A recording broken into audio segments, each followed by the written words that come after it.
Hi, it's Pete from Clark Brothers, back again with some more tool tricks and tips. Today we're going to talk about flaring copper tubing, gas tubing specifically. If you know a little bit about it, you're going to learn a little more. If you know a lot about it, maybe you'll agree with me. If you don't know anything about it, I'll teach you. Let's start off with the basics. We're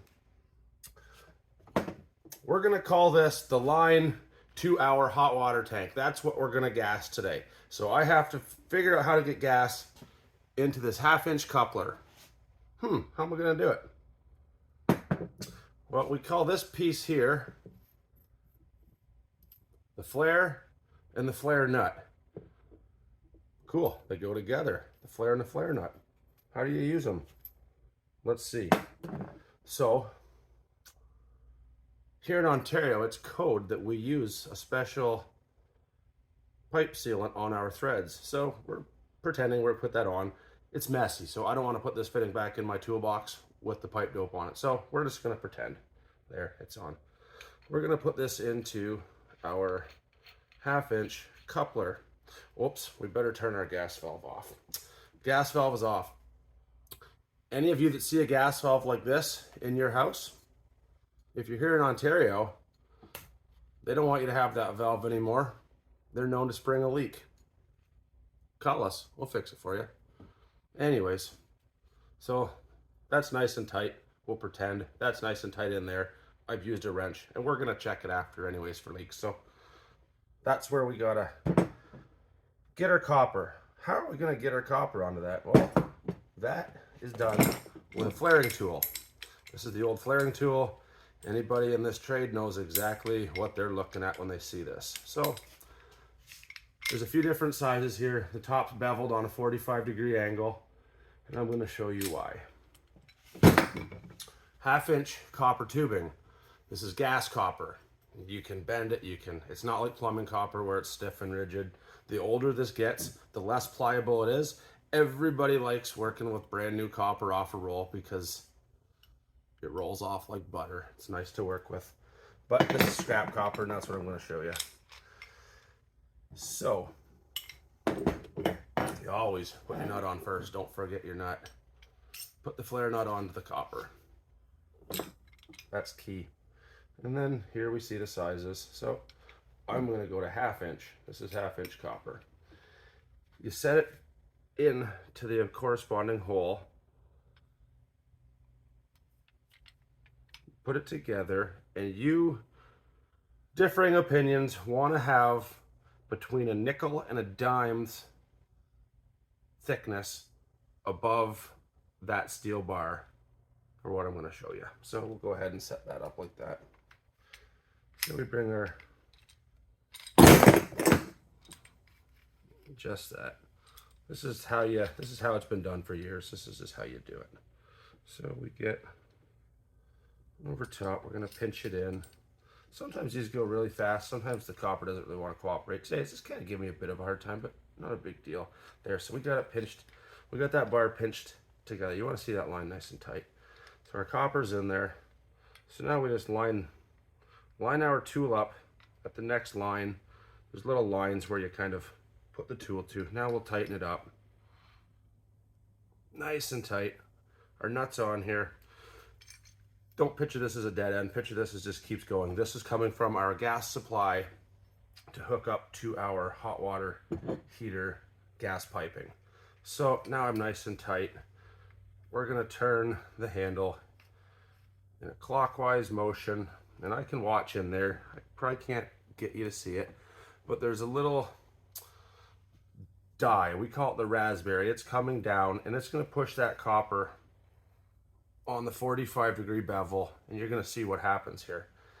A lot of guys, this is how you run fuel lines on a lot of different things.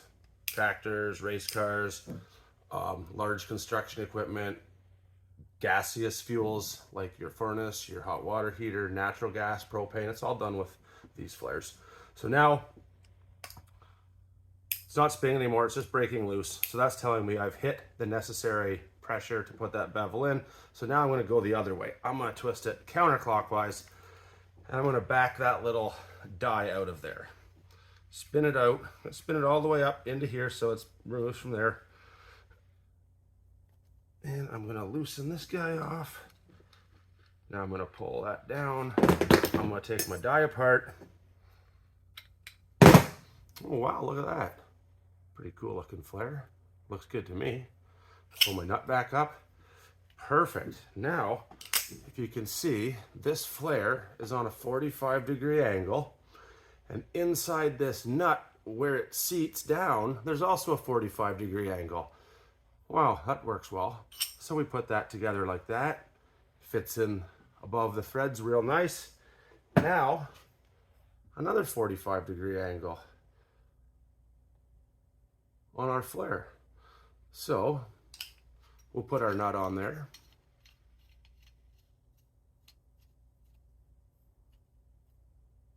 There we go. So we're at this point here, just hand tight. Everything's already been tightened with a wrench into here, but we got to get this nut tight. What do we do? Well, we're going to put a wrench onto the flare itself. We're going to hold that. We call it backing it up. Then we're going to take another wrench and we're going to put it on the flare nut. And we're going to tighten that nut right up. Then we're going to leak check it. We always leak check it with gas because that's very important, and we do it every time, sometimes 2 and 3 times. Okay, this is just for demonstration, so we're not going that far. That is how you connect steel pipe to copper. Very cool. But this little demo is more about the flare itself. So what would that take me? 6-7 minutes. It's a real nice flare, looks good. And I would be quite confident once I had 2 wrenches on that and I tighten it up, there's not gonna be a leak. I'm not gonna see any bubbles when I put my solution on. But you sort of have to check that. Sometimes there is, most of the time there isn't if it's done right. It's a great looking flare. Okay, now we're gonna cut that off. I'm gonna show you another method. Easy, this is a little imp cutter, just a little handheld kind of deal. A lot of guys carry these in their toolbox because they're a little lighter. They spin around in a tighter situation than the big guys. You just spin it with your hand. And again, every couple turns, give it maybe a quarter turn on pressure. This is soft copper, so it doesn't take much, but you don't want to overdo it. You'll A, wreck your wheel, B, ding the copper. If you ding the copper, it'll leak every time, guaranteed. And it can be a dangerous situation, so don't do that. There. Now I'm going to take my flare back. Give me that flare. That's out. Now I got my flare nut back. I'm going to show you another way to do this. I have just started using this tool in the last 6 months. Really like it. Huge fan. Let me show you. This is made by Rector Seal. It's called the ProFit flaring kit. It's great. Introduced to it sort of by accident. Got the chance to use it a handful of times now. Really like it. Want to show everybody how good it works. Open it up. I don't think it's that expensive either.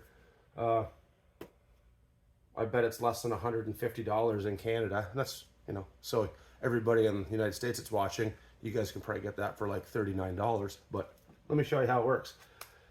So there's a couple different sizes. Well, there's a bunch. It says right here, starts at 1/4, it goes up to 3/4. That's awesome. Anybody that's working with gas, that's right in our range. Most of the times, I guess we're between 3/8 and 5/8. So we have one on each side plus those 3. So that's great. We're gonna do 1/2 inch today because that's the flare setup I have. So that will be the 3rd one in, 1/2 inch. That's what it looks like. So it's got the impact driver bit, and it tells me in a couple different spots that it's 1/2 inch, and then it's made by Rector Seal. I've had the chance to use a few Rector Seal products, and I like them. I'd like to try more of them out, specifically their pipe dope. I saw that at the Toronto Plumbing Show, and it doesn't have the formaldehyde in it. I forget the actual chemical name, but it's formaldehyde. And guys like us that are in the trades for 20, 30 years, we have that stuff on our hands. Not good for us, guys. People laugh at me when I wear gloves when I'm doing pipe fitting. There's a reason. I buy kangaroo skin leather gloves. I don't want that crap on my hands. I'm planning to live to 100, but I'm not doing gas that long. Anyways, back to flaring pipe. So here's my Rector Seal tool. I mean, how can this thing possibly do what that thing did? That thing took me, at least 6 minutes. Now I've been talking for 3 or 4 minutes, and I'm still gonna get this done faster than that did it. So I'm gonna put that into my impact, snap it in, we're good to go. Don't forget to slide your nut on, because then you're using that groove to cut your flare off so that you'll only lose 1/8 of an inch. Then you're gonna slide your nut on. So just do it first. So we put the nut on, awesome, good deal. Don't forget your glove. Put a glove on with this one. So nut facing that way, threads are gonna come from here. So we take our Rector Seal threading bit, put it to the pipe, and I'm not gonna be able to talk while I do this, but I'm just gonna pull the trigger full, and I'm gonna kind of pull it in so I have leverage, and it's gonna take me about 6 seconds to put a flare on this copper pipe. Watch this.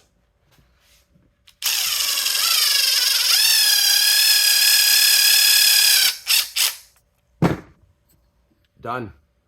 That's the 45 you need. Pull that nut up. Spins perfect. Done. Like, now obviously you put it together. 2 wrenches, you back the flare up, twist it, second wrench on the nut, twist it tight. You always double check with the right soap solution. Not really soap, it's a bubble solution. But how cool was that, eh? Bang it down. Just so you see it again, you take that, I guess we'll call it a tool. You put it in the copper. It does your flare. Very cool. Very cool. Like it. Big fan. I'd say that saves, that's 10 times faster. If you're doing a bunch of gas lines off a manifold, maybe you have 8, 9, 10, 11 gas lines in a house and you're coming off and you want to do a nice job, there you go. Hope you enjoyed it.